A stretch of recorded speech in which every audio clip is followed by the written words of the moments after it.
31শে ডিসেম্বরের পর আপনার প্যান কার্ড বন্ধ, ব্যাংক অ্যাকাউন্টও ঝুঁকিতে। হ্যাঁ, 31শে ডিসেম্বর 2025-এর এই তারিখের মধ্যে প্যান কার্ড আধার কার্ড লিঙ্ক না থাকলে প্যান কার্ড হবে ইনঅ্যাক্টিভ, মানে আইটিআর ফাইল হবে না, ট্যাক্স রিফান্ড আটকে যাবে, লোন ইনভেস্ট বা কেওয়াইসিতে সমস্যা দেখা দেবে। এখন প্রশ্ন হলো আপনার প্যান কার্ড লিঙ্ক আছে কিনা জানবেন কিভাবে? চলুন মোবাইল স্ক্রিনে দেখা। প্রথমে আপনারা গুগল ক্রোমে চলে আসবেন এবং এখানে ইনকাম ট্যাক্স লিখে সার্চ করবেন এবং যে প্রথম ওয়েবসাইটে এসেছে ইনকাম ট্যাক্স ডিপার্টমেন্ট, এটাতে ক্লিক করবেন এবং এরকম ইন্টারফেস আসবে। উপরের দিকে একটু এবং নিচে একটা অপশন পাবেন লিঙ্ক আধার স্ট্যাটাস, এইখানে এটাতে আপনারা ক্লিক করবেন। এটাতে ক্লিক করার পর আপনাদের কাছে এরকম ইন্টারফেস আসবে। উপরে আপনারা প্যান কার্ডের নাম্বারটা দেবেন এবং নিচে আধার কার্ডের নাম্বারটা দেবেন।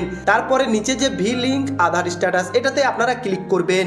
এটাতে ক্লিক করার পর আপনাদের কাছে এরকম ইন্টারফেস আসবে, your PAN is already link to given Aadhaar. তো বন্ধুরা, লিঙ্ক থাকলে আপনাদেরকে এরকম দেখাবে, আর যদি লিঙ্ক না থাকে তাহলে আপনাদেরকে এমন দেখাবে, and not link with Aadhaar, please click now link Aadhaar. তো বন্ধুরা, আপনারা এইখানে লিঙ্কে ক্লিক করেও আপনারা লিঙ্ক করে নিতে পারেন। সেটারও যদি ভিডিও চান তাহলে আপনারা কমেন্টে জানান, আমি আপনাদের সেই ভিডিওটা নিয়ে চলে আসবো।